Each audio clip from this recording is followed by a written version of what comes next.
Hello Magic Makers, welcome to Storytime with Mombierella. This is a young adult fiction and may be inappropriate for some younger audiences. Mother Knows Best, A Tale of the Old Witch by Serena Valentino. Copyright Disney Enterprises Incorporated, 2018.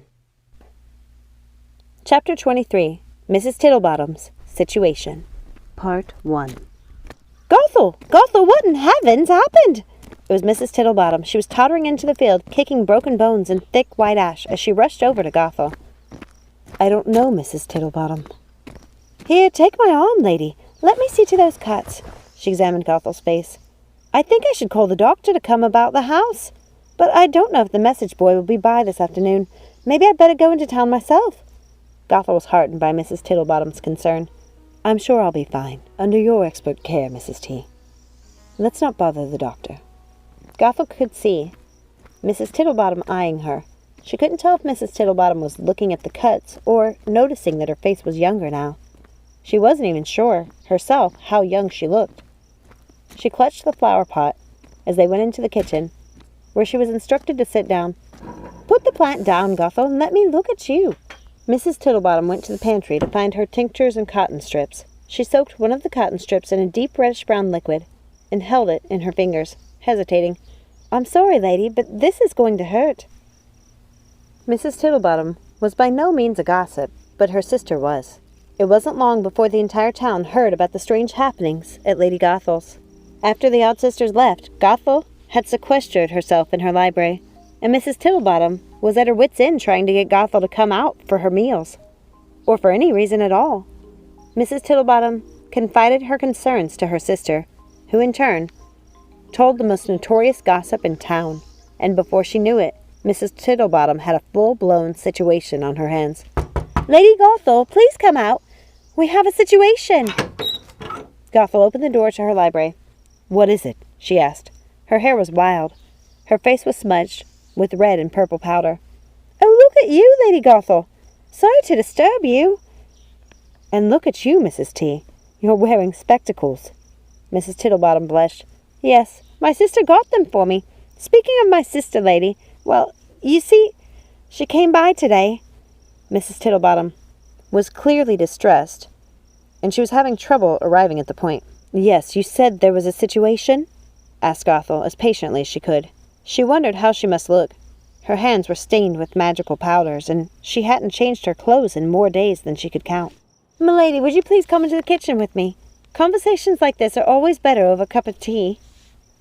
So I've been told. Gothel laughed. She remembered the odd sisters saying something very much along those lines. Of course, Mrs. T. Let's go into the kitchen. In the kitchen, Mrs. Tittlebottom held out a chair for Gothel. Here you go, my lady. Sit. Gothel wished the old woman would just get on with it, but she reminded herself to be patient with her. She realized her cook was rather distressed. Here, Mrs. T. It looks as if you should sit down. You look peaked. I'll go get the tea. Gothel went to the cupboard and pulled out 2 teacups and the teapot that matched. It was a set from her home in the dead woods. There's only 5 cups. What happened to the 6th?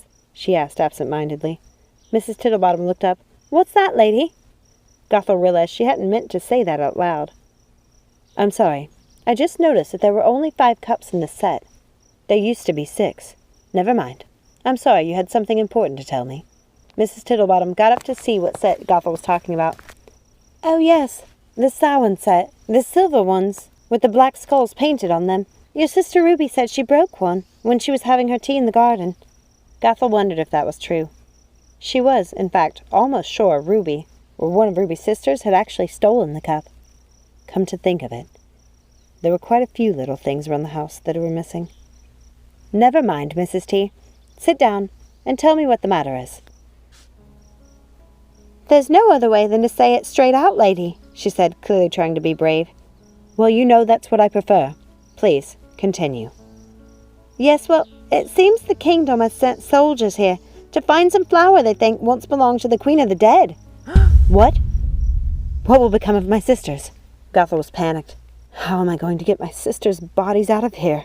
Your sisters, lady? Never mind. We have to leave, said Gothel, running into her library and grabbing her mother's most important books. Lady Gothel, stop! What is it? Called Mrs. Tittlebottom, tottering after her. What's the matter? What is it? What is it? Mrs. T, soldiers are coming here to destroy my home. They think I'm the Queen of the Dead. They're going to burn this place down. I suggest you pack everything you have of value this moment. Lady, calm down, please. Listen to me. I have an idea. Now, I don't want to know anything about what you have down in that cellar, or your library, or what you get up to with your sisters of yours, but I do know you're a good girl. You've always been very kind to me, and you don't deserve to lose your home. It seems to me all they want is that flower. If we give them the flower without a fuss, I think they'll take it without much kerfuffle.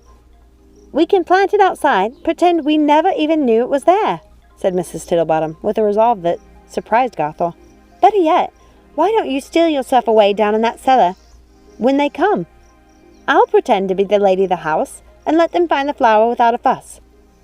No, Mrs. Tittlebottom, I can't give them the flower.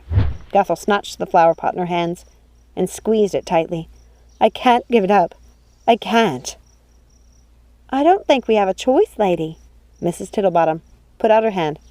Now give it to me, and I'll put it out there in the field with the others. There has to be another way. Gothel was worried. The old woman was right. I don't understand why they need it. They destroyed my home, taking the last one. I thought the Queen was healed. The Queen is ill again. Her pregnancy caused her to relapse. But they have a flower. Why do they need another? Well, she's eaten the other one, hasn't she? Bloody fools! Gothel was incensed.